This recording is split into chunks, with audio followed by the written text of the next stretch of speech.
The wait is over. Just 1 week from today, college football is back on our screens, and we got to get prepared. Welcome to the 2026 College Football Season Preview.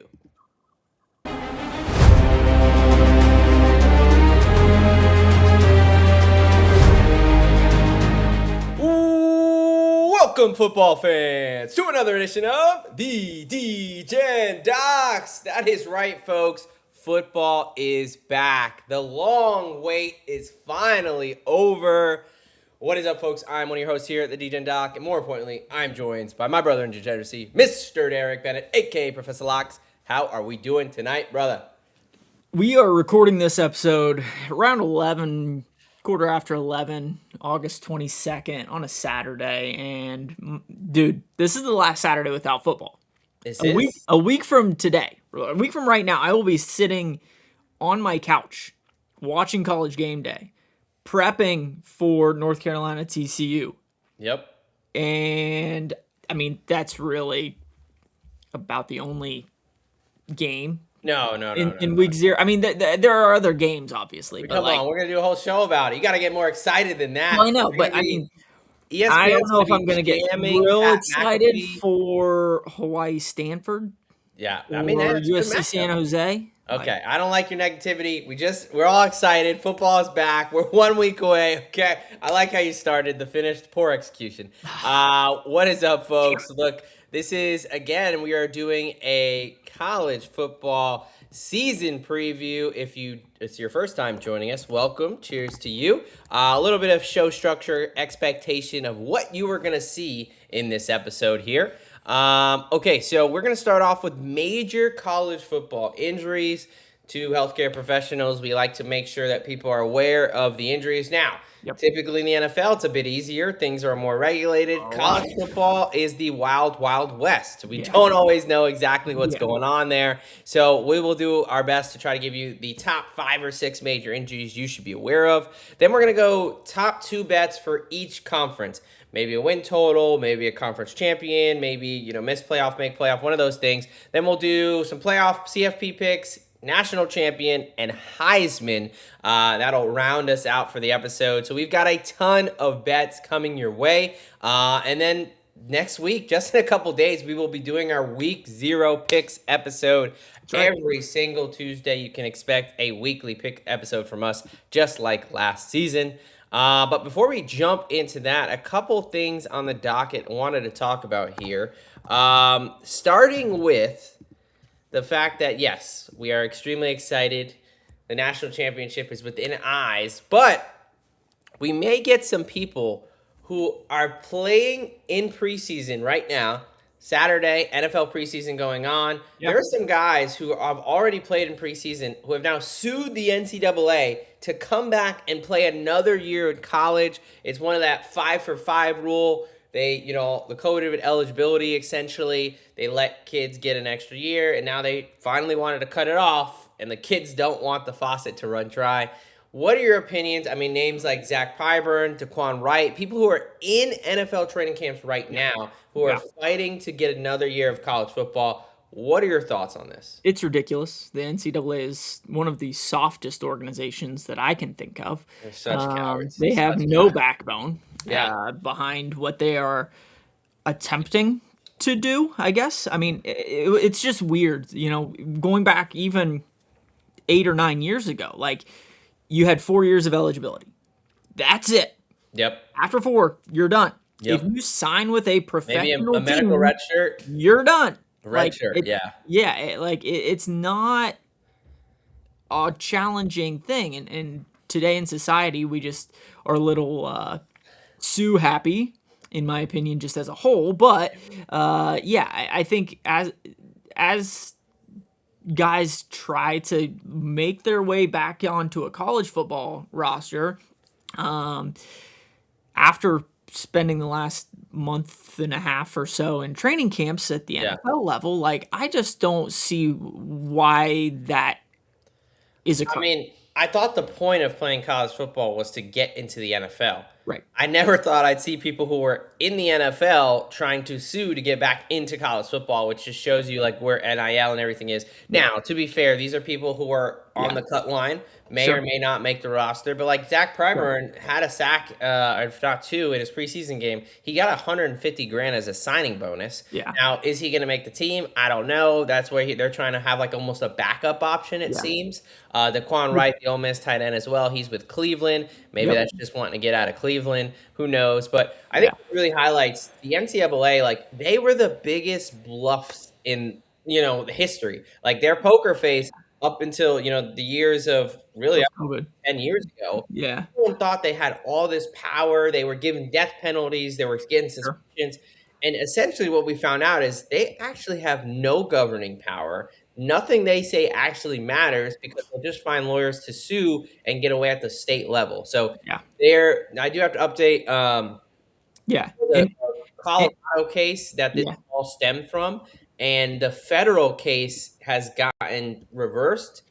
But if you sue at the state level, then you can still get away with it. Those damn TROs. So some people, it's like a really big flux. And by the way, we're 7 days away from college football. We don't Right. know who's eligible to play. Yeah, and we've heard about the, I can't remember, it's like the College Athletics something act that is With the Senate. Yeah. Save college supposedly going to sports or be something. Yeah. spoken about in Washington on Capitol Hill, but Yeah. until that happens and until there are guidelines, I mean, we've been talking about these guidelines ever since NIL and the Yeah. transfer portal has been birthed. We gotta hone in on, hey, what is allowed, what is not allowed. Right. It's just the wild, wild west from all angles when it Yeah. comes to college football. And I don't think either of us have a problem with players being paid. I 100%. think it's actually fine. Universities have been making so much money off them. We're Yep. just asking for a shred of logic, common sense, law and order. Now, knowing the federal government, relying on them on Congress is a dangerous task. But 100%. it will not affect this year. It's already been Right. put to recess so they can go take their vacations and Right. whatnot. But just a shred of law and order, logic, not happening this year. Hopefully, It's in the crazy future. that it's gotten to the point where the federal government is Yeah. trying to figure out what is going on with the NCAA. Like you said earlier, like NCAA for decades ruled college athletics. Nobody wanted to push them around. Yep. And then within the last 8 or 10 years, all of a sudden everybody's pushing them around and Yeah. everybody's winning. And the NCAA is not blameless here. They actually have No. most of the blame. They should have realized, hey, instead of being so authoritarian and dictator, like you can't do anything, suspended for the dumbest stuff, they should have let it ease up, and then it would have been a natural progression and had some control. Sure. Then, the fact they fought it so hard, and then they just kind of like, oh, well, yeah, now here it goes. So, Yep. but enough of that riffraff there. Let's go ahead and talk about one of the craziest incidents of the offseason. Just came out recently, and it has to do with the two teams who are playing in the first college football game of the season in Aer Lingus in Dublin, Ireland, which they do advertise for it. 2 years ago, I was over in Ireland in March, and they were already advertising for the Aer Lingus game there. I think it was K-State, Iowa State at the time. But the TCU is taking on UNC, and TCU, I got to be questioning where their team chemistry is at right now, because they signed a safety in the transfer portal, Jacob Fields. He was a CUSA Player of the Year. He was a highly talented all-conference guy over at the Group of 6 level. Then something comes out that he gets dismissed from the team. A lot of it's, okay, what's going on? Turns out this dude beat up his own teammate in the locker room to the point that it was bad enough a police report was filed, and the kid who's starting wide receiver, his name, let me pull this up, wide receiver Dozie Azukanma, he's in the hospital, and he is not going to be available for week 0. So your starting safety has been kicked off the team, and one of your starting wide receivers is going to be out for the early part of the season. What are your thoughts on this story in college football? Yeah, I mean, you mentioned this before we started this episode, and I hadn't heard about it. So this is the first that I'm hearing about it too. That very insane. Yeah. story as a whole. I mean, going back to the transfer portal, it is the wild, wild west. Well, I don't know if a background check on the kid would have necessarily caught this, but as part of, bringing in guys that have been at the college level, I would think you would at least do a character check yeah. with somebody that's been around the kid. Now we don't Yeah, obviously it's know not everything. great. Who like, obviously it's inexcusable to take it to that level, especially Yeah, on a teammate. yeah, But what happened to preclude the events? Like what was the precipitating events that led up? We don't know. We may sure. never know. But obviously, Jacob Fields, you can't beat up your own teammate and put him in the hospital. Not And a good that's look. the danger of the transfer portal when you inject all these new players into a set locker room and you Yeah, try to establish a culture. Not everybody's like yeah, it's kind of hard to inject a culture in just one off season. yep, So, but yep. that is the state of college football. Aren't Well, you excited to talk college let's football get into it, man. season previews and Let's best get bets? into it. Yes, let's get into it. Rip the band-aid off here. We're gonna start with some of those major injuries here. And we're gonna just kind of more informative, not a ton of injury Yeah, analysis again, because we don't get a large amount of information. One of the ones do want to talk to you about, though. Obviously, everyone is aware Brennan Sorsby's situation. He was supposed to be Texas Tech's golden talk about child, the big QB1. off-season discussion. He was going to be the one driving the Brinks truck to a potential national Yeah, championship. He's obviously not playing football at all this year due to his gambling activities.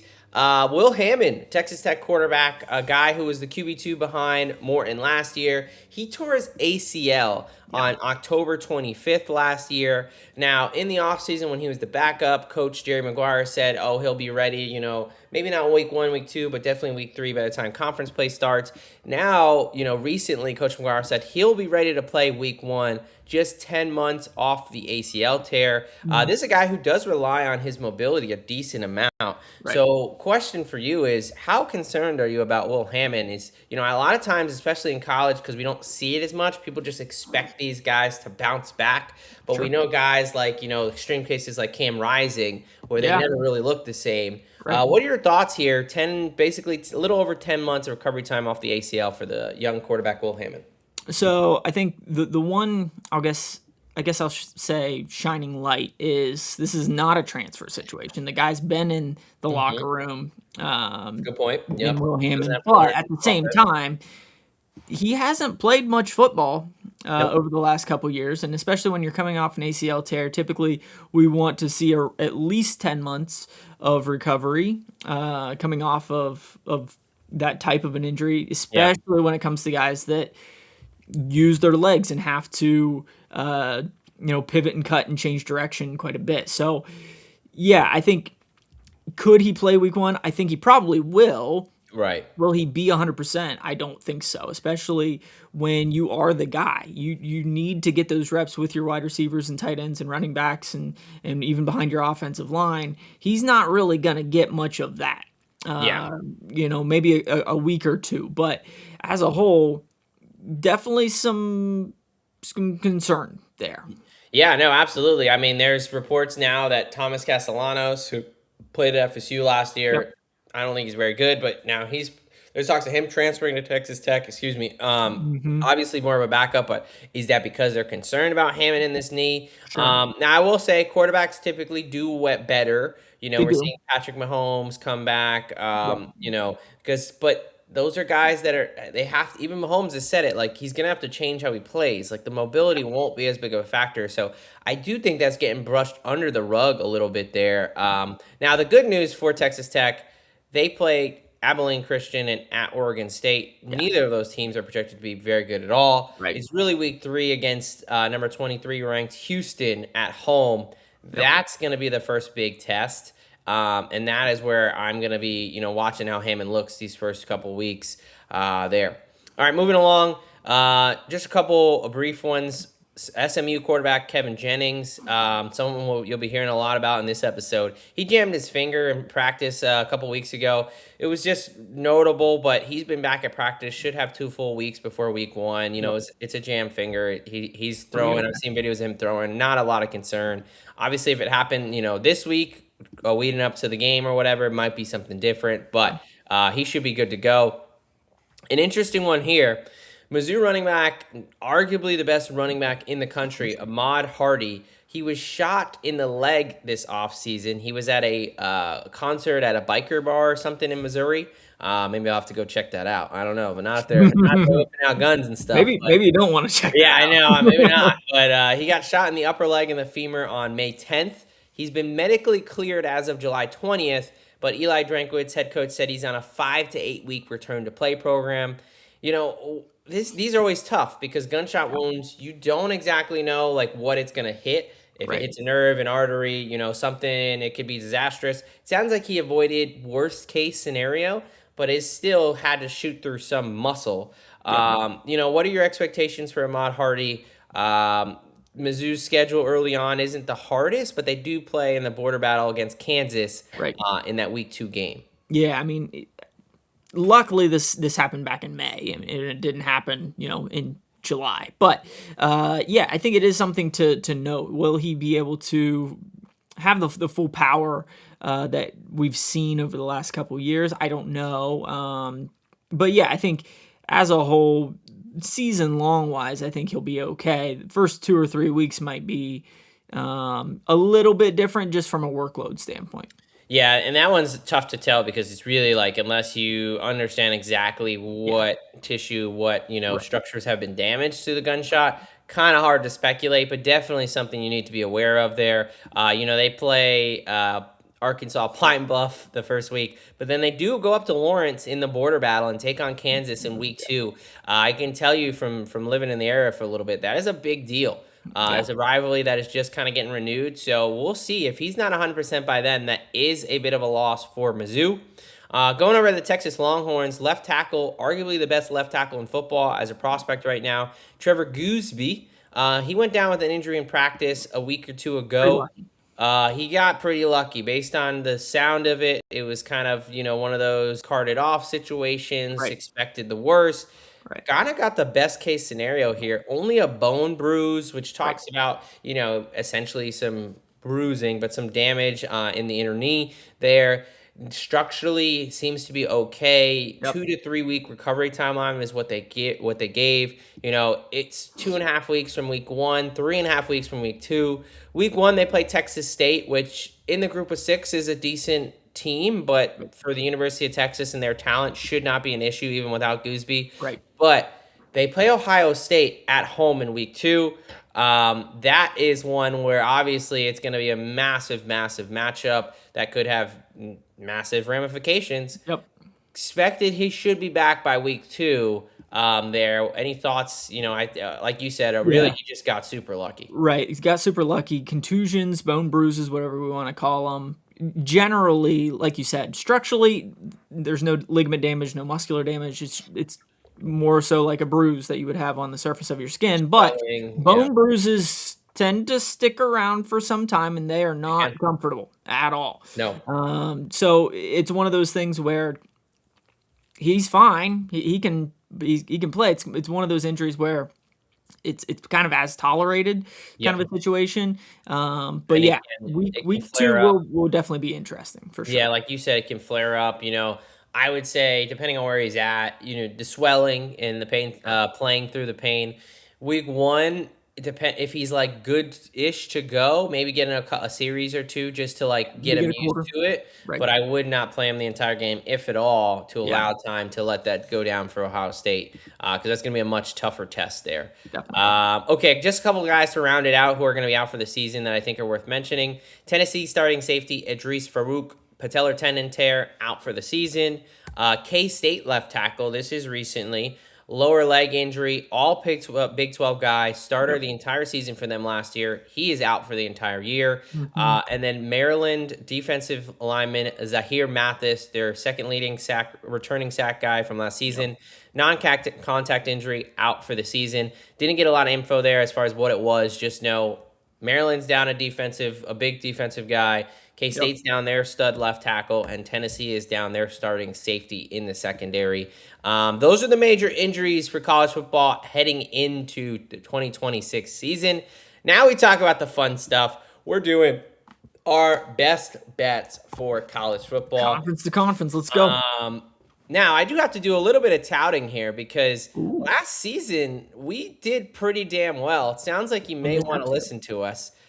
Derek in his CFP futures, two teams to win to make the college football playoff at plus 220 and plus 440 plus 450. He gave out Texas A&M and Texas Texas Tech. Tech Yep. respectively there. So what is that? Almost 7 units just right there. So nice in the futures. I was not so great in the futures, but in the win totals, 8-2 overall on win totals given Pretty out last solid. season, 7-1 in the Power Four. So just a little bit of hey, may want to listen to what we're saying here.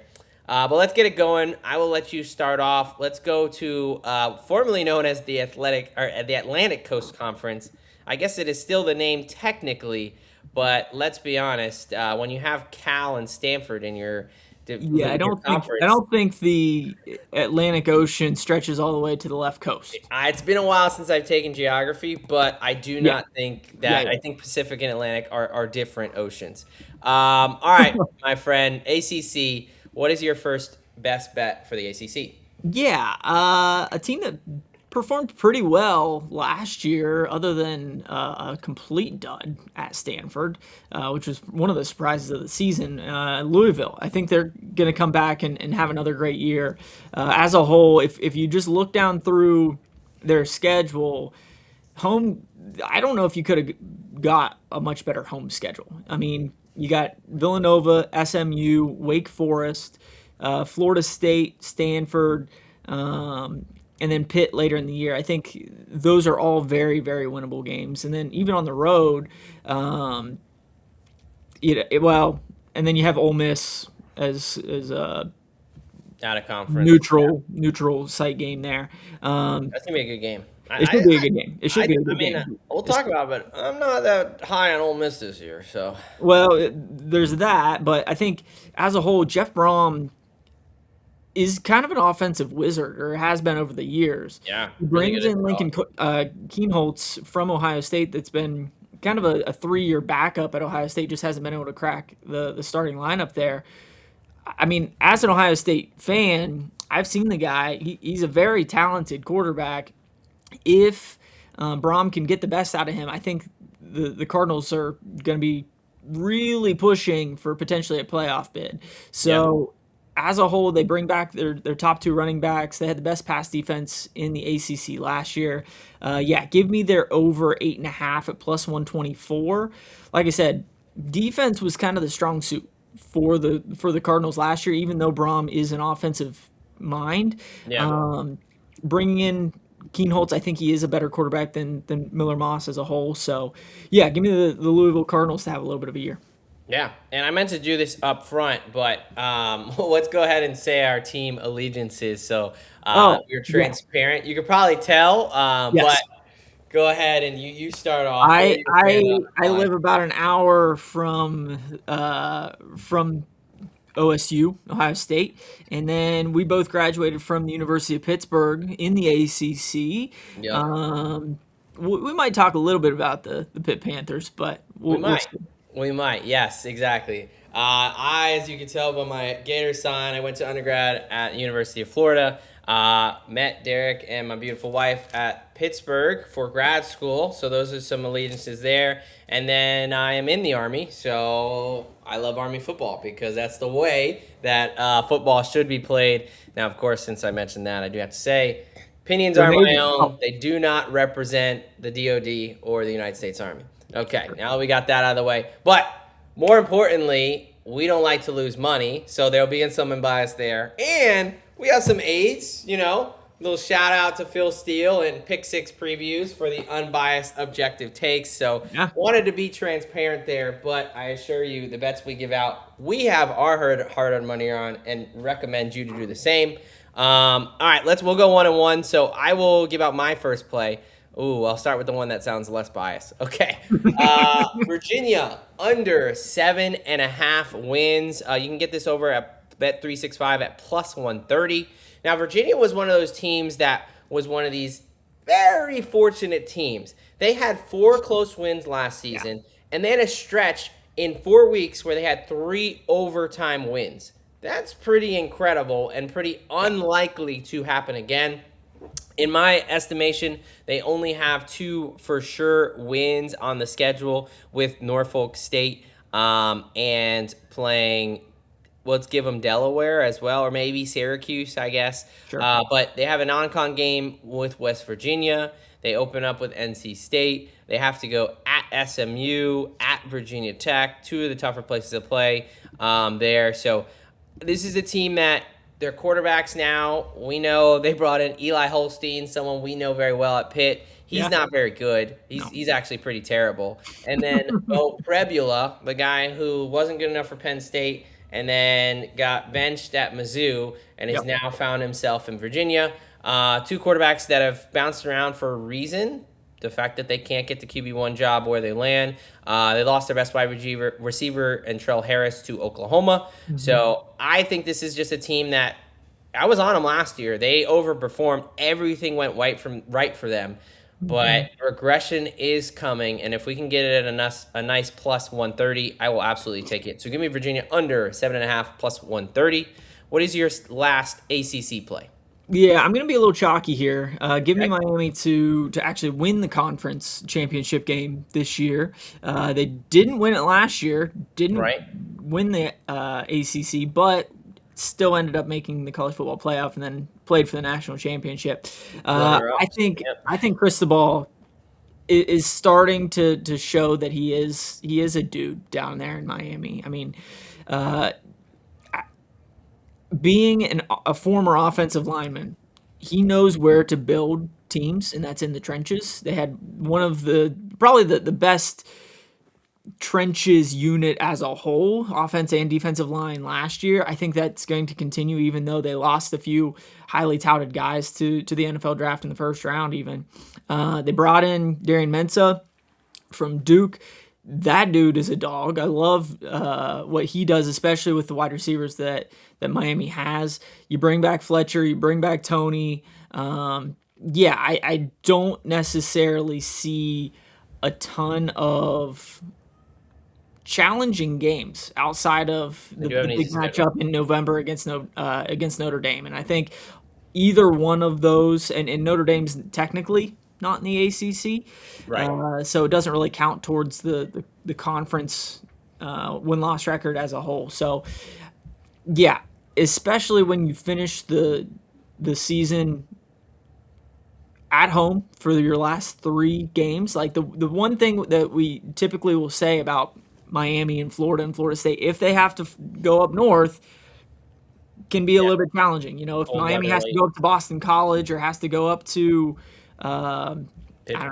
Pittsburgh later in the year, might be a slip up. But when you have Duke, Virginia Tech, and Boston College all traveling down to Miami, I think they win all 3 of those. Now, as your friend, I do have to remind you that Miami has never won an ACC championship in the 20-plus years they've been. I think that at minus 146 is one of the worst value plays on the board. Now, we can differ on opinions, and I do hate Miami, so there is some of that, but I will not be rooting for you in that bet. I'll tell you that. All the other ones, yep, you have my support. That is one I will not give you my support on. And I will say, I know as the graphics guy on the show, I do get to peek at what you're going for. I very strongly and probably will end up on the same side that you will for your second one, which could show a little bias. Okay, there we go. Here he is. The Florida State Seminoles, Tallahassee down there. Yeah, Florida State under 5.5 plus 144. Are you kidding me? This price we're getting? Look, Florida State, need I remind you, they only have 7 wins in their past 2 seasons. They've only won 3 ACC games in 2 years. Yep. Yes, everyone remembers their undefeated run where they rightfully got left out of the playoff because Jordan Travis got hurt. And then they got smoked by Georgia in that, whatever bowl game that was. Yeah. But Mike Norvell, if Florida State was not poor, they would have fired him. Yeah. This is what happens when Florida State, if you don't know, did a deal with Saudi Arabia for some type of collective to get money, blah, blah, blah. They're in so much debt They cannot afford to pay Mike Norvell's buyout, which is why they are just rolling him out there again. He is a lame duck, dead man walking. And they bring in another transfer quarterback who has been a career loser. We've seen this the past 2 seasons. It has not worked. They keep going back to it, which is fine for me. Ashton Daniels comes in. He is 6-16 as a starting quarterback in the game of college football. Yeah. How do you expect for this to work? They also have 4 top 25 teams on the schedule. They have Bama and Florida in their non-con. They have 2 back-to-back road spots on their schedule. Nothing about this makes sense. You have 2 gimme wins in New Mexico State and Central Arkansas, but you have to play at Bama, at Louisville, at Miami in back-to-back weeks again. Then we talked about Florida teams late in the year, in November, at Boston College, and then at Pittsburgh the next week. Right. Nothing about this schedule makes me feel warm and fuzzy inside. You play Clemson, again, Florida, NC State. Other than New Mexico State and Central Arkansas, maybe at Boston College, but again, the elements playing that game, I don't have them favored in a single game. So the fact that they need to become bowl eligible, I don't see it. I have no idea where this number is coming from. Give me FSU under 5.5 plus 144. Yeah, no, I like that one as well. And like I said, if it weren't for the other 2 that I do think are going to happen a little bit more strongly, I'll probably end up on that one too. Yeah, I mean, the number does make me think, am I missing something? I don't know what I'm missing. I texted a buddy last night that's a Florida State fan and said, "Hey, change my mind." Yeah, and he didn't respond. So okay, there you go. Yeah, it's been a lot of that from Florida State recently. Okay, moving over to the Big Ten. Now, this is another funny part of college football. The Big Ten has 16, 18 teams. How many teams does it have now? A lot. A lot of teams, not 10, we'll tell you that, but it is still called the Big Ten, so let's talk about it here. I'll start off on this one. Okay, a team that... Actually, let me start, because I actually have 3 for the Big Ten. All right, you go then. So, first one, the reigning national champions.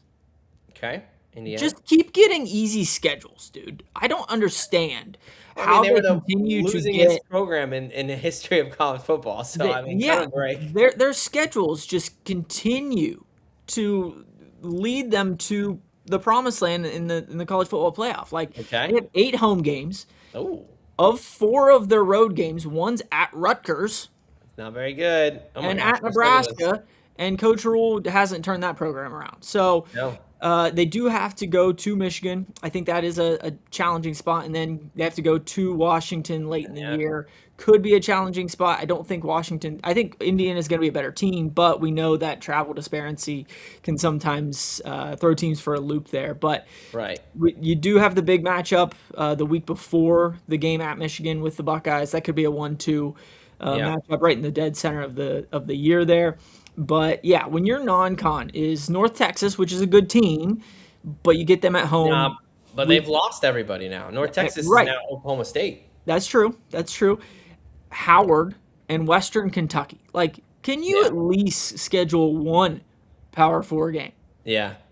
But, yeah, I think Indiana is going to be another double-digit team, double-digit win team yet again. So give me their over 10.5 at plus 105. I think could they slip up with the Buckeyes coming into to Bloomington? Maybe, but traveling to Michigan and to Washington are your only true road tests all year. They do have USC coming to Bloomington as well. I think the way that Cignetti has ran his program over the last couple of years, they're just steady eddies as all get out. I think they end up with at least 11 wins again. Yeah, I mean, your schedule really boils down to 4 games: Ohio State, Michigan, at Michigan, at Washington, and USC. You got to go 3-1 in those. You can drop 1. Nothing else is really a threat. So, yeah, I mean, and they're also another team that obviously they're loaded. Now they're getting a lot more money. Yep. 100%. What's his name? Mark Cuban is an alumni. I saw him throw millions of dollars at the program. Coach Cignetti, I think, is right now the best coach in college football. I don't even think it's really up for argument and debate. Yep. But they're a team that also benefited from these old dudes coming back. Now theirs is a little bit more in question because They've had to start getting into the transfer portal and bringing some more Well, they talented had guys in. But a couple of defensive linemen that were supposed to be ineligible fifth year and that brought back. yeah, But they need to get their state involved because now exactly this whole back and forth. Nobody knows who's going to be playing. But anyway, I do not mind that. Coach Signetti, I think, is the best coach in college football. Yep. All right, I'm going to take you to an under here, and it's kind of a system play for me. And I know you talked yourself into this trap last year. Maryland Terrapins under 5.5, minus 125 over on DraftKings. Coach Loxley, I do not understand how this man still has a job. It does not make any sense to me. He's been a extremely losing coach there. Now, I understand the quarterback in Malik Washington showed some flashes, but he showed some flashes last year as a team that started 4-0 and they lost 8 straight games. They were 1-4 on the road and 1-8 in conference. This year, their conference schedule is not as much of a layup as it was last year. They start with Hampton, which, yes, that will be a win. Then they go to at UConn. UConn has been a pretty decent program. I know Jim Moore is not there anymore, but they have had some talent. I see that game as a little bit of a toss-up, especially going on the road where they only won one game last year.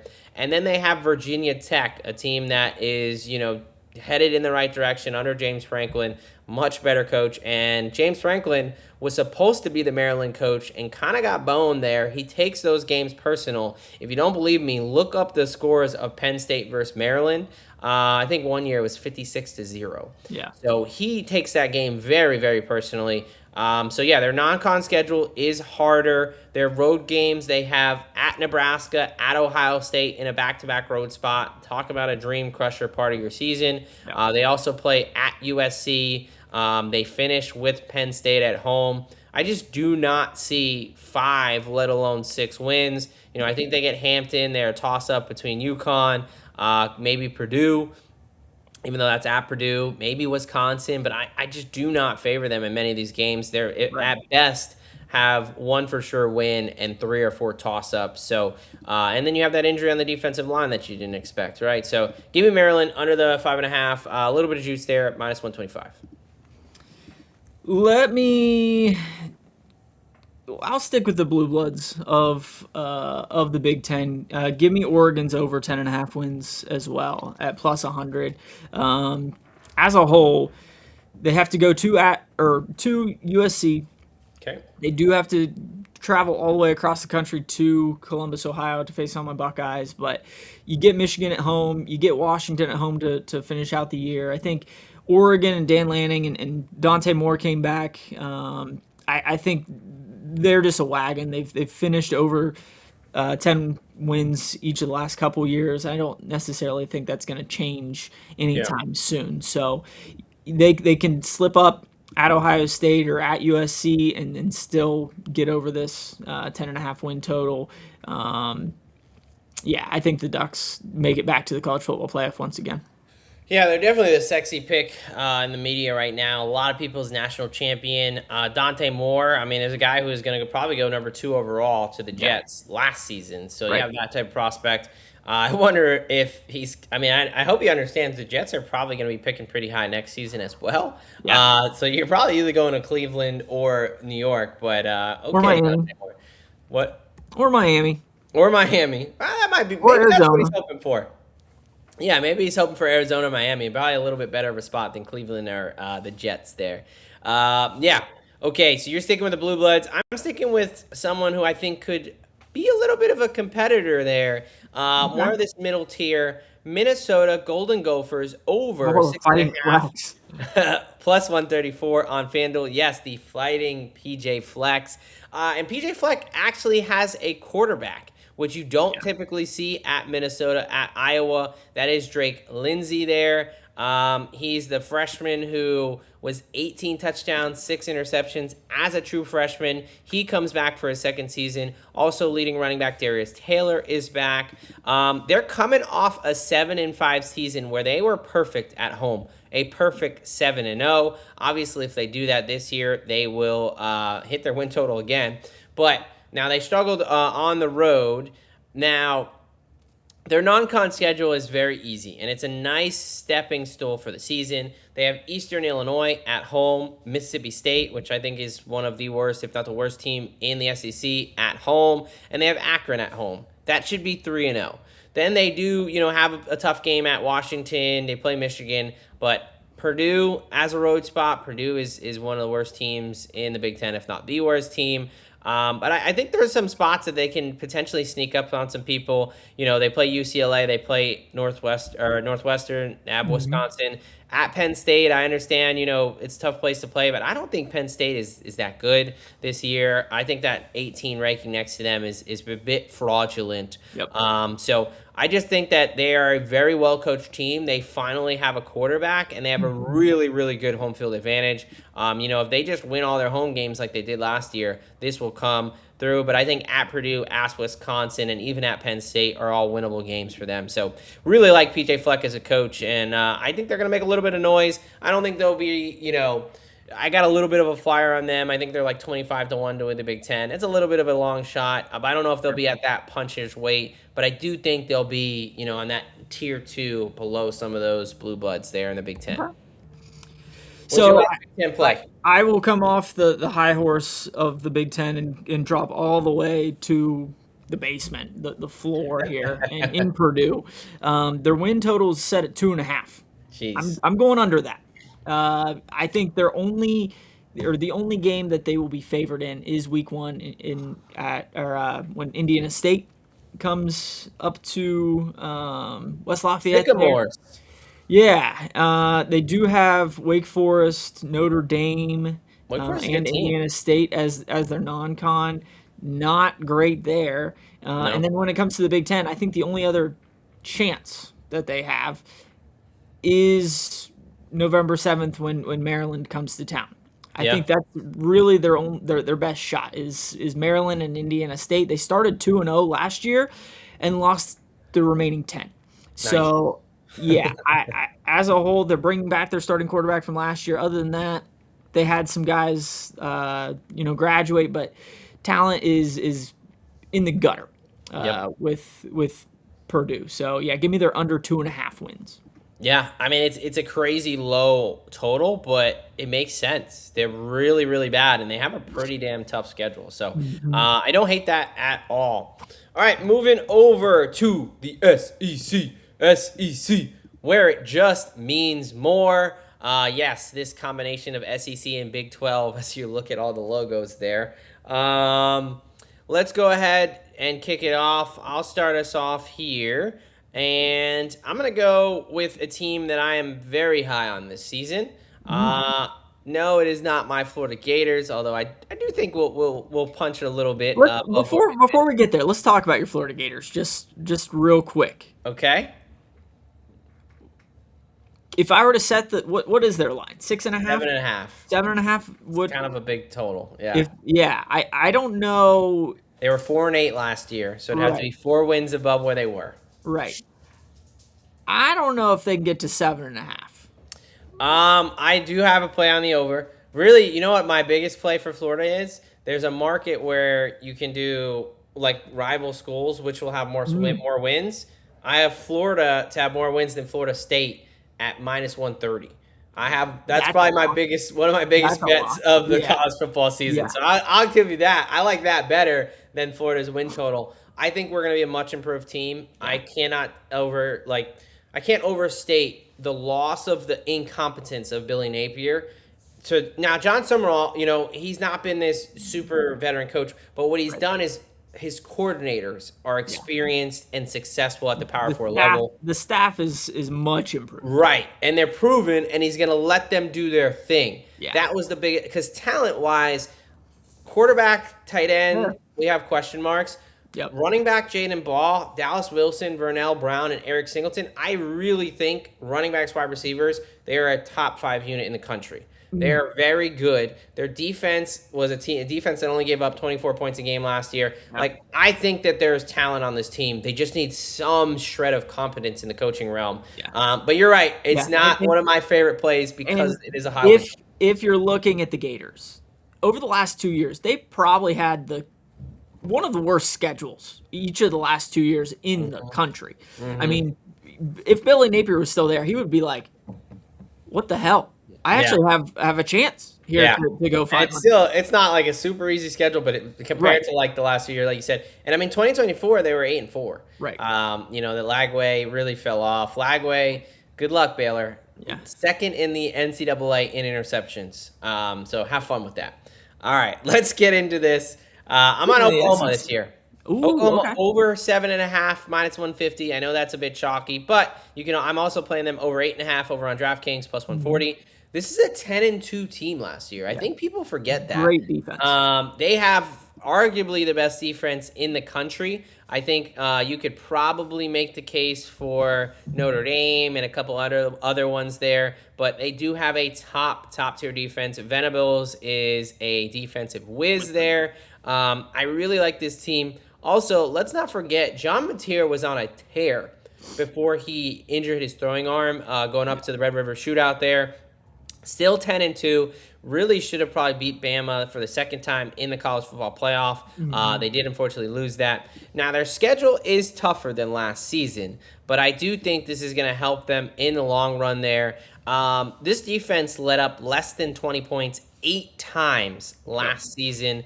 You start with UTEP. You do have to play at Michigan. I still have questions on Bryce Underwood and what he's going to look like, especially against elite defenses. So I think he could cause them some problems there. You play at Georgia, always a difficult environment. But I think this is the type of team that could really mess with Georgia. Sure. Obviously, I'm a bit of a Georgia hater as a Florida fan, but I don't think I don't think they're the third best team in the country. Gunnar Stockton, he's a gamer, but I don't think he can throw the forward pass that well. You lose Zachariah Branch and Oscar Delp, your two best wide receiving threats. I think that's going to play a little bit of a difference. Obviously, they play Texas, but they finish with, they play 1, 2, 3, 4, 5, 6 top 25 teams, but I really think Oklahoma is national championship contender good this year. Yeah. They have the dynamic quarterback. Right. They brought in some with playmakers. and their defense, they're gonna be in every game. Or should be. It is admittedly a tough schedule. Yes. But I think they're a top 5-3 team in the country. So, how everything's relative in that regard. Sure. So 7.5 is, they got some room for some wiggle. 8-4 obviously gets you there. I think they at least go 9-3 or better. So give me the over on the 7.5 and the 8.5 at the plus money there. What's your first SEC play? Yeah, another team that's kind of being slept on that is there every year, it seems like, is Alabama. I mean, DeBoer was extended for a reason. I think, he hasn't necessarily lived up to the hype that Coach Saban left him. Like, who the hell is going to? Can't. Impossible. Yeah. Yeah, but at the same time, I mean, you bring back Ryan Williams or Ryan Coleman Williams, I guess now. What's up with everyone changing their damn names? Yeah, he was a dynamic dude. Obviously, you lose Ty Simpson to the draft there, but I do think that Keelan Russell will bring a dynamic that Coach DeBoer will like from a play calling standpoint. Alabama, typically is the drop back, throw it around kind of a team and have running backs that are just absolutely bruisers. There have been times that Alabama gets those guys like Jalen Hurts or I'm forgetting the guy that started for him a couple years ago. But anyways, they usually play just fine with those more dynamic style of quarterbacks as well. So a team that's getting a little bit slept on, in my opinion, and it might just be from just everybody's tired of hearing about Alabama, but over 8.5 wins, I think is very, very doable for an Alabama team. Yeah, I'm looking at their schedule for really the first time. And I think it's one of the easiest schedules in the SEC. Yeah, I think it is. As my cat decides to join the show and show her approval. But yeah, I mean, you think this start is about as nice as you could ask And for. and their end of their schedule is pretty damn nice too. Obviously, you got Oh the damn, Egg Bowl there, yeah. but or not Yeah, the their Egg Bowl, schedule is the literally a 4-game stretch of Georgia, Iron Bowl. Tennessee, which I'm not high on Tennessee, Yeah, LSU, and Texas A&M. yeah, Admittedly, a hard 4-game stretch, but if you just got to win one of those, right. and then you can go 9-3. I mean, yeah, this start is East Carolina, Kentucky, Florida State, South Carolina, Mississippi State. I mean, Yeah, they're and they're almost. gonna want to hang a 60 number against Florida State. Yeah, exactly. I mean, that's a 5-0 start, and then Yeah, once you build that confidence, especially with a inexperienced quarterback, I think that could be contagious. So yeah. I actually really like that play. I probably add that one myself. All right, I'm going to a fade here. Ole Miss under 7.5 plus 135 over on Score Bet. It's going to be a theme here. These teams that had a lot of these close wins, and it seems like Mhm. they pulled some things out of their ass. I'm going to go ahead and fade some of that because I don't think that's sustainable. They had 4 close wins last year on a pretty easy schedule. Yeah, And I think they're going to miss. I think they're going to miss Lane Kiffin. For as much of a bad person as he is as a human, he's a pretty damn good football coach, especially yeah. on the offensive side of the ball. Pete Golding seemed like it was what a disastrous situation to hire your next coach. You're Mhm. fighting with your current coach as you're trying to keep a college football playoff team. They kind of had to hire Pete Golding. I don't know if he admittedly said like he didn't really want to be a head coach. He's a defensive coordinator type guy. We've seen these coordinator type, coaches where they're really good as coordinators, but they're just not head coaches. I'm afraid that's what we're going to see here. Yep. They, lost 4 out of their top 5 leading receivers. A bunch of people went to LSU, including their best pass rusher, because Lane Kiffin took them.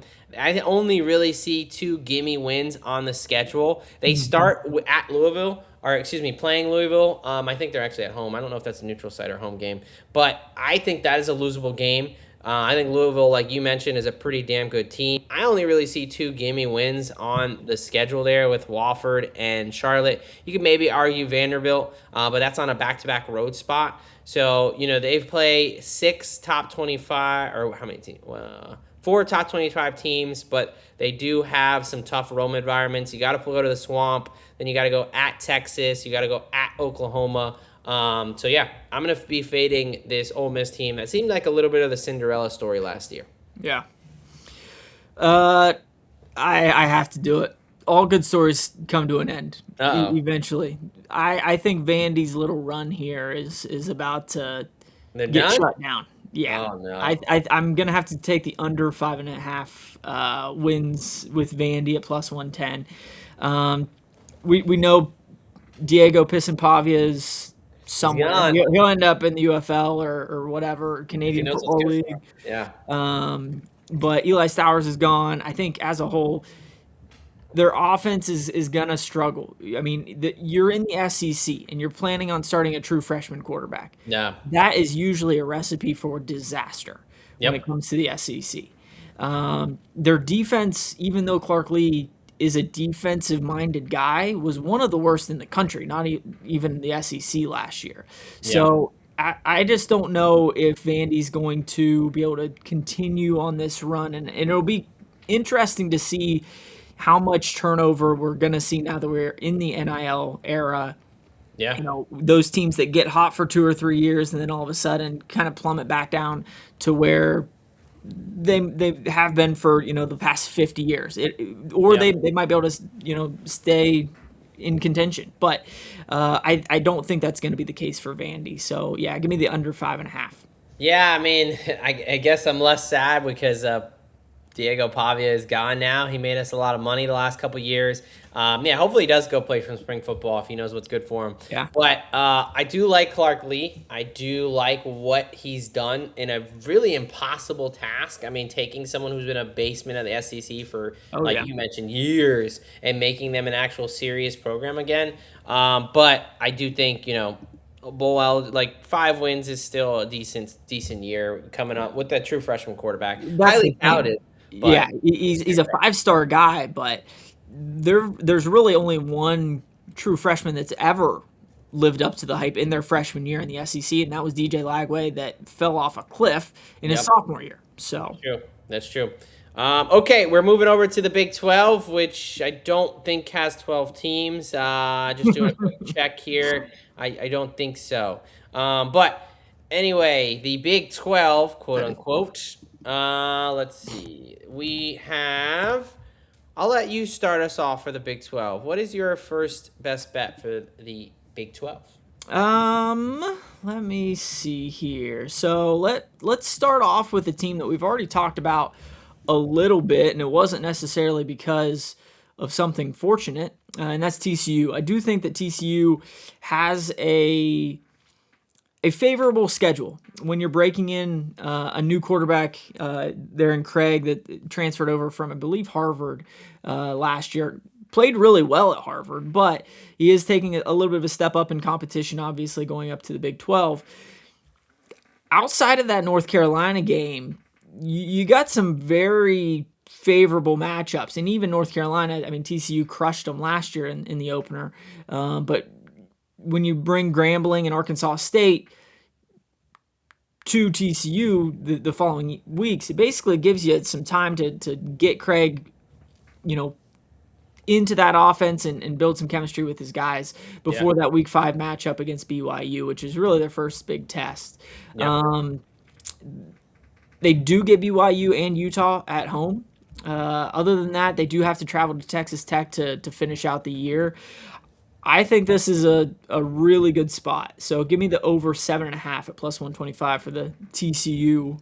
Yeah, definitely a popular play. You got the Harvard kid coming in.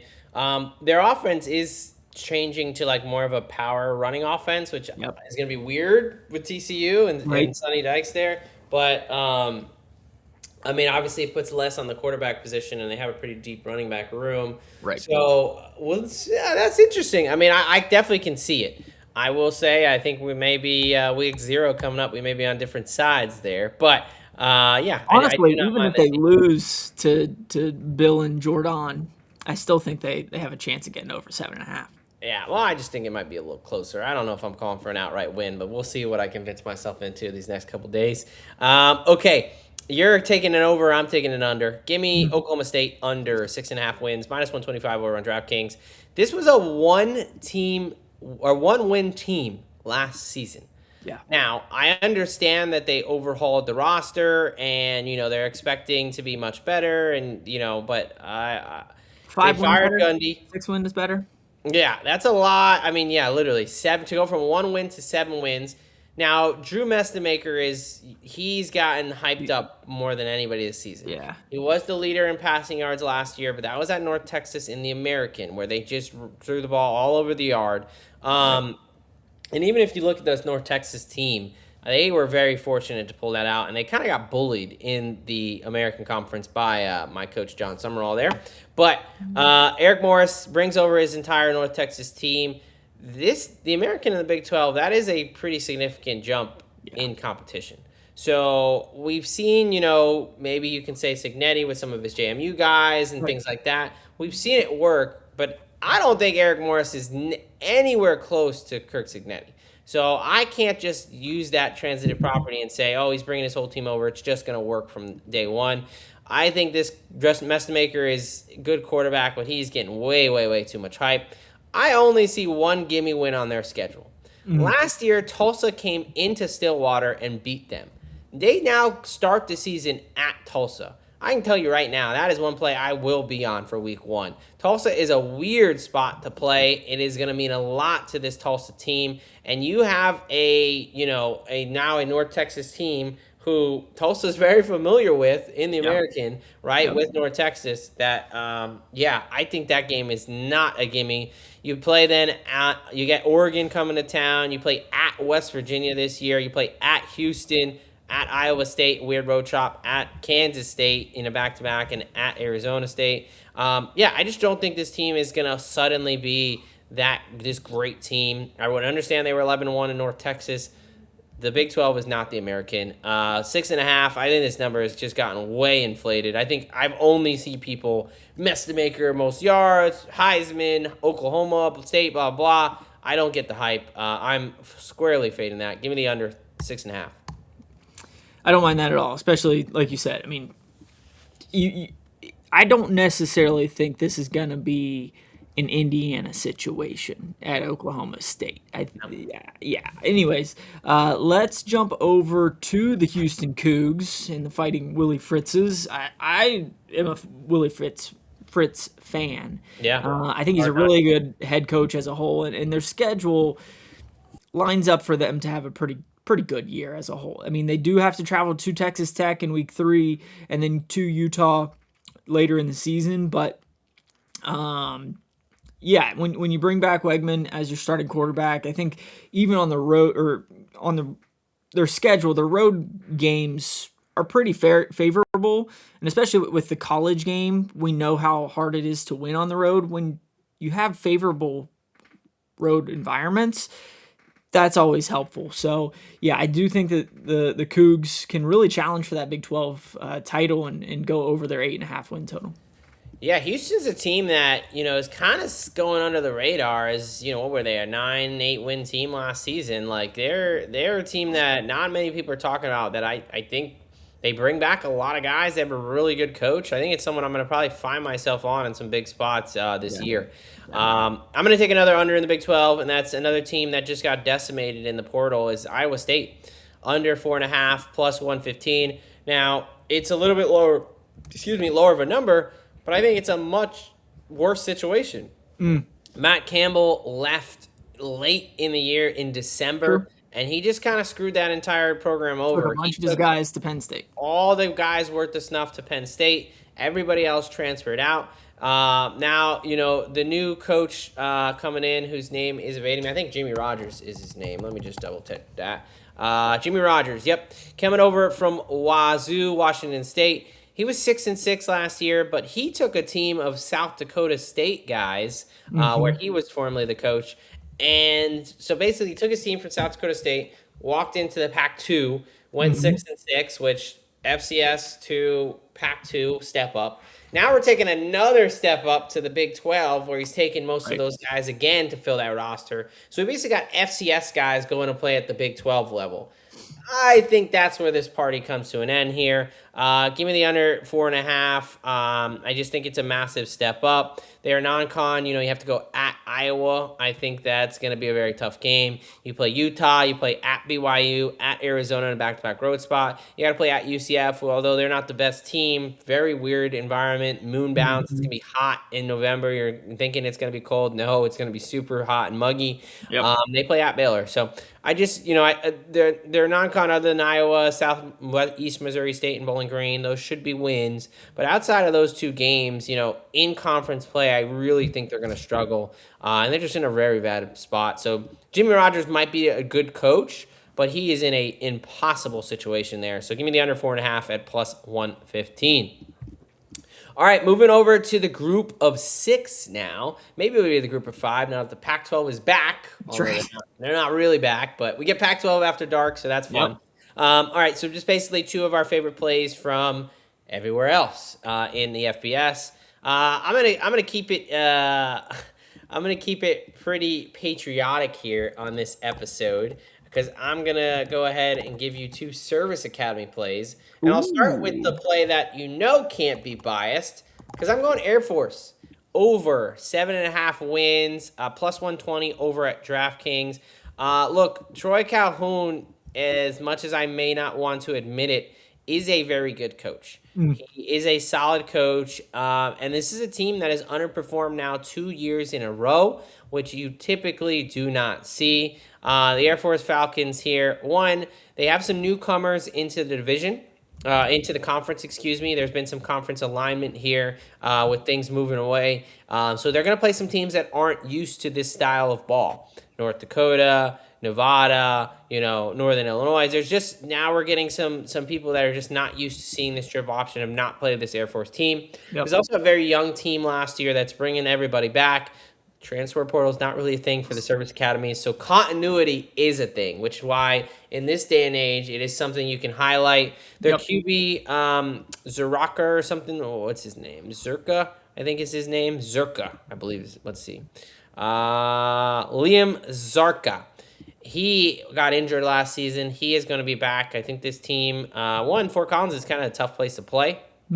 They also had 3 close losses last year at Navy, Army, and UNLV. And they had a tough schedule, and now they have an easier schedule where they get their difficult games at home, which I always like. So I do think they're going to start off nice. You get Duquesne, North Dakota State, and at Nevada, 3 winnable games. Then you got Navy coming to town. I think Navy's going to be down this year. We'll talk about them a little bit, but a lot of their guys, Teska, Heinrich, Horvath, that trio that you were used to seeing, Landon Roberts on the other side, they're gone. So a couple of them in the NFL right now. So, yeah, give me Air Force as much as it pains me. Give me the Chair Force over 7.5 at plus 120 there. What do you got? Let's go with a couple teams that I think will end up winning their conference. Okay. James Madison is the first one. I mean, they made the college football playoff last year. Obviously, Bob Chesney leaves, goes to UCLA. But we've kind of seen this before, even though Billy Napier is at James Madison now. Out of principle, I can't be on this, but I understand the angle. Yeah, I think as a whole, we've seen the culture of James Madison continue to new coaches. I think it's a culture thing. You have Signetti that takes a boatload of his guys up to Indiana. They still are a winning program with Bob Chesney. Bob Chesney goes to UCLA. We'll Billy see. Napier is still a decent head coach. Was he able to perform in the Sun Belt? I mean, he's had success. Was he able to have success at UF? No, but who the hell was going to with the schedule that they had? I think that James Madison has probably an easier schedule than last year, and I think has potential to win every game, literally every game in the Sun Belt this year. So, yeah, give me James Madison to win the Sun Belt at plus 270. Yeah, they're the clear top of the class there, just to kind of interject really quick. And as much as I won't be rooting for them because of the Billy Napier situation, he's going to be giving up play calling this year, which is like, what the hell? Why couldn't you do that at Florida? They also, it's a beautiful Harrisonburg. I always get that confused with Harrisburg. But yes, I've been there. It's a beautiful campus, and they just spend a shit ton of money. Yeah. So, they have the most money in that conference. So, yes, it makes sense that they have the most talent as well. Yeah. All right, what do you got next there? Next one is a conference that's a little bit closer to me because it seems like there's schools all over Ohio in the MAC, because there are. But give me Western Michigan to run it back and be back-to-back MAC champs. They won against Miami, who's the favorite this year in the MAC championship. They lost to them earlier in the year. I think that Western Michigan has a really good chance to run it back again. They do play Miami in the last week of the regular season. I wouldn't be surprised if we have a back-to-back Miami Western Michigan matchup there. So I think Western Michigan, they do have to go to the Big House week 1, but other than that, I think doesn't matter for the conference. So. Well, they do have Boise State coming to Western Michigan too, but yeah, conference-wise, I think they should match up pretty well. They have Miami and the Red Hawks coming up to Western Michigan, so I think they're in a really good spot.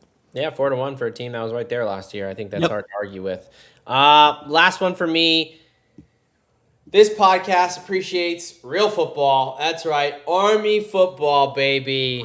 Go Army. Beat Navy. Take an Army on the over 7.5 wins. Minus 120 on FanDuel. I was not on it last year because I knew there was some question marks at the quarterback position. And if you look at Army's season last year, it was really a story of the quarterbacks. We started out 1-3 because they decided to play the senior, Dwayne Coleman. He was not the guy. And then we found the guy in Cale Hullums. Remind me much more of Bryson Daly of the past. 5-3 last year. And really the 3 losses he had were the Navy game, which was just, 17-16. If that guy just falls on ball, that game's over. Tulsa was a 1-point loss, and Tulane, where they kind of blew it late against the team that wound up winning the conference there. Yep. I think, going into this season, it's all about the offense. You have your all seniors on the offensive line. Their stadium is now fully renovated, back at full capacity. Bring that good edge there right off the Hudson River. Beautiful stadium and campus if you haven't been. And we are beating Navy this year. They lost their top 3 guys on offense. They lost their leader on defense. We are beating Navy this season. I think, Army, this is their 3rd year in the American. First year they came in, won the conference title. I think they got a pretty damn good shot to do it again. But I think they at least go 8 wins or better. I also like the fact that they get some of their hard games at home. South Florida in week 2. They have a completely new first-time head coach in Brian Hartline. What's that going to look like? You got Tulane, new head coach coming up there. You have Air Force coming to town. ECU comes to town, and then you play the neutral site at Navy there, or with Navy. I really think that they don't have a for sure loss on their schedule, and I think that they're going to be one of the tops in the American this season. So I like how many first-year coaches they're playing. I like the situations they get, and the biggest thing, all senior offensive line and a returning quarterback that knows what he's doing in the triple option offense. That is key. That. So, give me Army into that one. Go Army, beat Navy. All right, let's talk a couple Heisman playoffs and then Natty, and we'll get on out of here. So some futures to round out the episode. Let's talk Heisman. I'll let you start, my friend. What do you got for Heisman plays this year? Yeah, do you want me to give both or just... Yeah, just rattle them off. We'll go all right. Yeah, I mean, when it comes to Heisman, obviously you have to have a really good year, but you also have to have a storyline behind it. Yeah, a lot of absolutely. times, you this is a thing that's voted on. You can't just say, hey, whoever has the most passing yards or the highest quarterback rating or whatever. So I have a couple guys that could have a little bit of a storyline behind them. So the first one's Rocco Becht, coming over from Iowa State to Penn State with Matt Campbell at 60-1. Penn State still has talent in the building. I mean, Penn State is obviously kind of a blue blood of college football, but when you bring in a shit ton of more talent, most of the talented guys from Iowa State, I don't think that they're necessarily going to drop off a ton compared to last year. So if you look at their schedule, somehow the Big Ten did them the best favor possible and didn't give them Ohio State, Indiana, or Oregon on their schedule. So you completely miss out on the top 3 programs. They do have to play USC and Michigan. If you knock off one of them, or potentially both of them, you're in contention to be in the playoff if you do your business and win the games you're supposed to. So I think Rocco Becht, if he leads them to, contention of being in the college football playoff, I think he's going to be right there. So at 60-1, I'll throw out that long shot. And then a guy that I talked a little bit about earlier, Lincoln Kienholz, going down to Louisville from Columbus, Ohio. Again, Jeff Brom loves offense, and if he can get that offense going behind Lincoln Kienholz, I think he's got a really good shot too. Because, and again, if Louisville beats Ole Miss in week 1 and then runs the table, it's going to be hard to not put that, incoming quarterback in the Heisman race there. So at 100-1, I'll throw out Lincoln Kienholz as well. Yeah, and I just want to talk about your kind of macro take to the Heisman because I have the exact same approach. Essentially, quarterbacks on dark horse playoff teams that could get you there that are long shots, right? You know, and we're giving out 5 plays here. They're all quarterbacks. Why? Well, in the last 10 years, it's been 8 quarterbacks, 1 wide receiver and 2 kind of wide receiver and Travis Hunter, dual way guy. Sure. So it's been mostly quarterbacks, right? And it's a quarterback on a winning team that probably at least makes it to the playoff, right? Has some good stats and at least makes it to the playoff. It is a regular season award. And a lot of times they have to have that moment. So with Lincoln Kienholz, if he just lights Ole Miss up in week 1, obviously that's early. Typically we want that middle to second half of the season, but still, if you get that early Even the Heisman conference moment. championships, I think, come into play, even though they're not True. supposed to. That True. because and that'll be late in the year. So if you True. get Louisville, they beat in Miami or they beat Yeah. somebody else, that is a situation where absolutely you can get that moment. Same thing with Penn State. They got to be on the national spotlight Yep. enough, right? Right. So obviously last year, Fernando Mendoza, a guy who was on a good team that wound up obviously winning the national championship, made the playoff, but kind of came out a little bit out of nowhere, right? We Yeah. knew of him, but it wasn't like he was one of the top guys. I think he was at 100-1 last year. Yep. So long shots can win this award in the betting markets. So you gave out 2 quarterbacks, 60 and 100-1. I'm going to give out 3 quarterbacks, 2 80-1s and a 250-1. We're going to start with the one I like the most. SMU quarterback Kevin Jennings. Now, he is a He's fifth. lightning in a bottle. Oh my God. He's exciting. He's also a unicorn in the fact that it's his 5th year in the program. Yeah. You do not see that in college Right. football. These guys, especially quarterbacks, are transferring like nobody's business. So it's his 5th year at SMU. It's his 3rd year at starting quarterback. He Yep. had 3,300 yards in the regular season last year, 26 touchdowns, 10 interceptions, 4 rushing touchdowns in 12 games. He was 8-4 as a starter, but he's 19-5 as a starter in the past 2 seasons. He's a winning quarterback. All SMU has done is win games, especially in conference, since they joined the ACC. I've really liked them this year as kind of a dark horse. Yeah. We'll talk about them in a second. So I think he fits that mold. A veteran quarterback who's walking into a system that he knows very, very well, and they have a potential to win a lot of games this season and some pretty, high-level games. They play Louisville. I think they have a good shot to be in the ACC championship. So I love Kevin Jennings. 80-1, I think, is a steal of a price.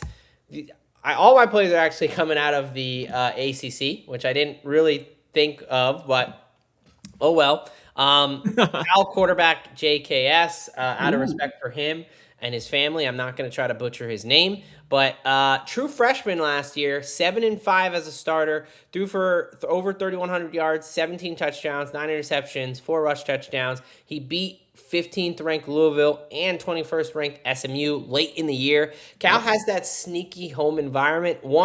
Some teams have to travel thousands of miles to get there, but you don't think, you think of Cal, you don't really think of a strong fan base. They're a pretty damn good fan base. They've got some crazies out there. So And they've had some quarterbacks over the years that are studs. yeah, I mean, Mendoza was there not too long ago. So I like him as a long shot at 80-1. And then this one, maybe a little bit of bias, but he does kind of fit a mold. Mason Heinschel, 250-1, the Pitt quarterback. He was a freshman phenom as well. He came in, he went 6-1 in the ACC, 15 touchdowns, 7 interceptions, 2 rush touchdowns in 8 games. I think he's someone with Cade Bell who can light it up in the stat sheet.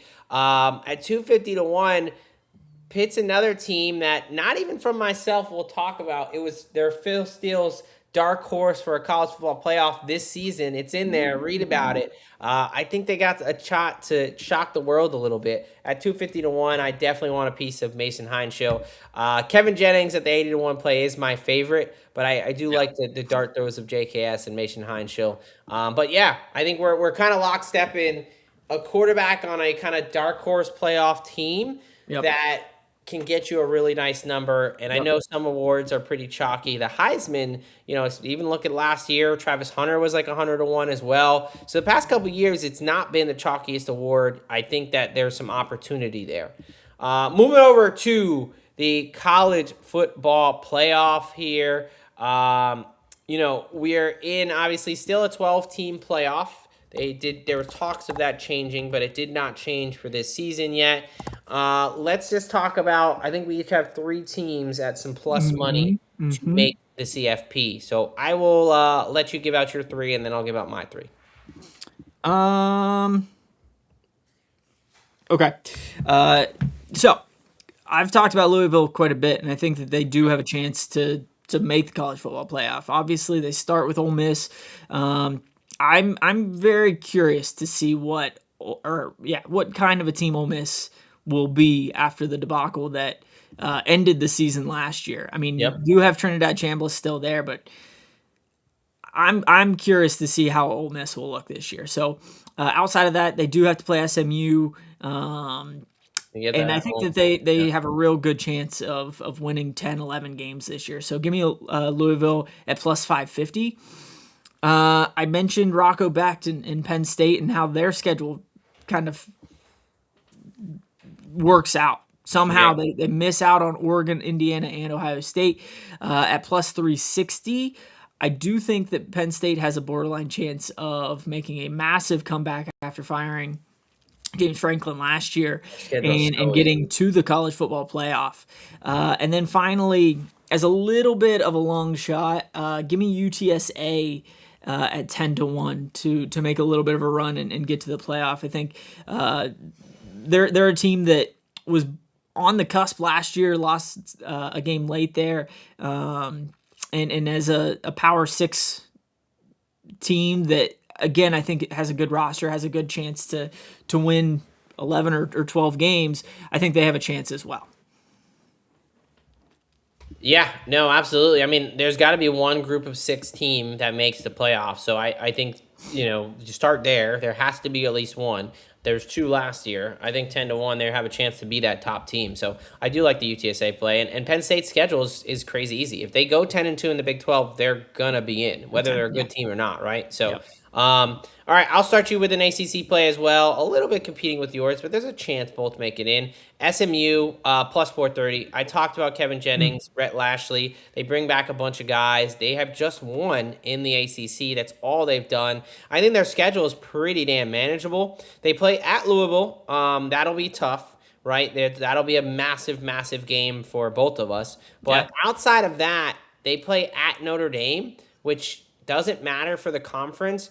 Right. But if you lose, I really think they can go 11-1. So with a win over Louisville or a win over Notre Dame, Yep. that should be good enough at 11-1 to get you in Yeah. regardless of the ACC championship. Very similar paths, Louisville and SMU for sure. Yeah, I mean Louisville really, other than SMU, they avoid Miami, they avoid Clemson, they avoid some of these top teams. So I think they have a super super favorable schedule. Their road games at FSU. I don't think FSU is going to be very good. At Syracuse, they're a bottom feeder, and at Stanford, although it's tough to go to the West Coast there. Those are 3 of the worst teams in the conference. Everybody else you get at home. So Yeah. I really like SMU this year. I think they have a really decent shot. And plus 430, I love that price. That week 3 matchup is gonna be a It's going to be massive one. massive. Yeah, it's going to be huge. So we'll be paying attention. We'll be definitely previewing that game. Oklahoma plus 210. I've talked about Oklahoma. You have maybe the top defense in the college football. You have a top 5 quarterback, in my opinion, now that he's healthy again, and John Mateer. And you have a good home field advantage. I know you have a tough schedule, but if you go 9-3 with that schedule in the SEC, I think they can get in. I think they have potential to get to 10 wins there. So given their strength of schedule, given their veteran presence on the team, plus 210 there at DraftKings, I really like. And then my long shot, the Pitt Panthers. I have a lot of ACC plays, I'm realizing. But the Pitt Panthers, 11-1. This is the case where Pat Narduzzi just seems to get it done on the defense every year. You don't know the names, you don't know the players, but there all of a sudden becomes a Aaron Donald, Kalijah Cansey, Kyle Lewis, Raheem Biles, who Texas did take. But he just does it every year on the defense. And then you have a quarterback and a offensive coordinator who can put up points. And the last time we saw that, they found themselves with Mr. Kenny Pickett, a first-round draft pick, but ACC championship winners. So at 11-1, I like the long shot here. You have a really nice runway. You get Miami of Ohio, who is a good MAC team, right? But you get them at home. You have UCF, a kind of bottom Big 12 team, and Syracuse. So you get 3 bottom feeders, and then Bucknell, all at home. Should be 4-0, and then you go over to Lane Stadium and go take on Virginia Tech there. They do have to play at Virginia Tech, at Miami, at Louisville. Tough road spots, but Narduzzi as a dog typically finds a way to win one of those. So I think if you can go to 10-2 and sneak your way into the ACC championship, at 11-1, I like their odds there. So that's my dark horse, especially if I like the quarterback and you trust the coach on the defensive side. I think they're worth the stab there. All right, my friend, let's finish this out. National championship picks here. Who do you have winning it all? Looks like we both got 2 plays there. Yep. I like the Ducks and I like the Canes this year for the national championship. Now, I will say, Quite the trendy picks, my friend. definitely pretty trendy. And I will say, compared to last year, I'm hoping to get at least one of these in the playoff because I think both of my teams last year when we were doing this episode were Clemson and Penn State. Yeah, we slept on the Natty. Neither of them even made the playoff. So, We were both on Clemson, so. yeah. But Oregon at plus 750, Miami 10-1. I think schedule wise, they have a decent shot at getting there, and they're college football playoff teams from last year. So, I mean, that talent wise, it would they're both be loaded. a very big disappointment for both fan bases if they do not make the playoff at the minimum. I think those two quarterbacks are probably top 5 quarterbacks as well in Mensa and Dante Moore. I got a little more questions on Mensa just because he does tend to turn the ball over a little bit, and I'm curious how it's going to look, but he's in a great situation. Situation-wise, I mean, you bring over his leading receiver in, I think, Cooper Burkhardt or Bearhart or something like that, but you have Malachi Toney, who I think, as much as I hate to say it, I think he's the most electric player in college football. That dude, as a freshman, was awesome. And then you have Fletcher. Jeremiah Smith that would say something different, but anyway. Yeah, well, whatever. All right, my national championship picks. I got one favorite and I got one long shot. Notre Dame. The Notre Dame Fighting Irish. You can get them at plus 650. They're the co-favorites. 6-1 at most books, but who are they co-favorites with? The Ohio State Buckeyes. Oh, you didn't give out. Hey, you didn't give out the play. It's your team, I know. bro. I'm not. And honestly, that's part. We talked about your Gators a little bit. The Buckeyes have the toughest schedule in the country. They have a very tough schedule. And I can see a path where they end up losing at least one, if not a couple of those games. Yeah. I'm on their under. I think they're a playoff team, but whether they're healthy, they lost, 4 guys in the first round to the draft last year. So yeah, their defense. I mean, Caleb Downs, Arvell Reese, who I hope they got some dudes stepping in, but will they Carnell Tate be there like last year? Yeah. Yeah, I mean, I think that's 4 guys in the top 12 picks. I think it is. Yeah, so that's a little tough to replace. I don't know if I'm sold on Julian Sayin. So in the personal kitty, I do have their under, but I still think they can go 10-2 and make the playoff. Notre Dame plus 650. CJ Carr as a freshman, he looked really good, man. They had some very brutal last minute losses. I mean, Texas A&M, that game was crazy. I don't know how you let that happen if you're Notre Dame's defense. Now they're a bit healthier on defense. I think they have a chance to be the best secondary and best overall defense in the country. Marcus Freeman is a really good coach. He is a really solid coach. And their schedule, I mean, we got to look at this schedule. This is embarrassing. If they're not the... Will they play a top 10 team all year? I think, well, hopefully, if I'm right, SMU gets in there, but with them being in the ACC, I doubt they give them that opportunity. I'm trying to find their schedule real quick. Where are the independents? There they are. All right, yes, because I have to read it. This is laughable. You start with Wisconsin, who's been terrible. Then you get Rice at home and Michigan State. All games, they'll be over 21-point favorites. Then you go at Purdue. We just talked about their win total, 2.5. At UNC, which their win total is 4.5. They were not good teams. Then you got Stanford at home, another bad team. Legitimately, they don't play a team that had a winning record last year until you get BYU at BYU. That's October 17th. So halfway through the season, they're playing legit bottom feeders, mostly at home. They have at BYU, which BYU is a solid team. I think Notre Dame will be more talented than them, but that is a tough place to play. You get Navy. I don't think Navy's going to be the same team at home. You get Miami. Travel up north. That Miami game is going to be very interesting. See if they can get revenge from last year. They kept them out of the playoff. Boston College is pretty terrible, and SMU. So you get one tough road game, BYU, and that's in the middle of the year. Everybody else, Miami, SMU, you play at home. You finish at Syracuse. If you have more than one loss, this is a massive, massive disappointment. I think there's a really good chance they go undefeated. Maybe they slip up one time, Miami, BYU, SMU. But you really have a 3-game schedule this year. 10-2, I think even probably gets you in the playoff because they have that rule if they're in the top 12, Notre Dame has to get in, Yep. right? So I think 10-2 is the absolute floor. I think 12-0 is really realistic. So give me them. If they go in with the 1 seed, it's a tough home environment. I think that 650, even though it's chalky, don't like to give chalk a lot. I think it's worth it. And then Oklahoma, 30-1 on score bet. They have a tough schedule. But if you get through that schedule 9-3, 10-2, I think you're going to come out better for it on the other side. Yep. When you have that dominant of a defense and a veteran quarterback, I think you have a shot to win every game you're in. Sure. I think at 30-1, I think it's a misprice. I understand that they have a tough schedule, but I think talent-wise and when I project for this team, I think they're going to be right there. So even if you come in as a 10-11 seed, they're going to have played on the road. We're going to play it at Georgia. They're going to have to play neutral site with Texas. So they'll be a proven team. If they can get into the dance, I think they're very dangerous for a 30-1 bullet there. So, all right, my friend. That is your 2026 college football season preview. Like we mentioned, just Games are a week away. A week away from real football. We will be doing a college football best bets episode every single week this next year, as we did last season. That'll start next week. Just on Tuesday, we are doing our college football week 0, a bit of a mini episode. We usually do a college football 6-pack, the top 6 games from a betting perspective that we like.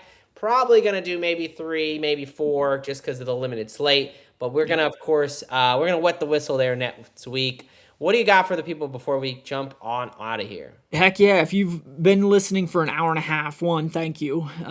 We greatly appreciate it. If you haven't already subscribed, go ahead and do that. It takes 2 seconds. That's the way that we get paid, sort of. At least tells our bosses that we're doing a good job, is when we have a decent number of subscribers. If you know anybody else that is interested in college football, a lot of people are, and if they aren't, fuck them. No, I'm just kidding. But yeah, just share out the channel, share out the DGen docs. We greatly appreciate it. We are here, folks. We are a week away from college football, real football. Yes, as Derek mentioned, we will never, ever, ever charge for our picks. Always going to be 100% free. All we ask is a simple like, subscribe, turn those notifications on so you don't miss anything. Like I mentioned, Derek 2-0 in his college football picks last year, cashed a nice plus 220 and 450 ticket. I was 8-2 on win total, 7-1 in the Power 4 conference. A lot at plus money. If you don't believe me, check the tapes. Check out last year's episode. Right. I think we just gave you a bunch of winners this season, and we'll do it all season long. You know what they say, folks. A lock a day keeps the bookie away. And here at the DGen Docs, we've got your prescription. From Doc and Professor Locks here on DFSG Plus, we are out of here.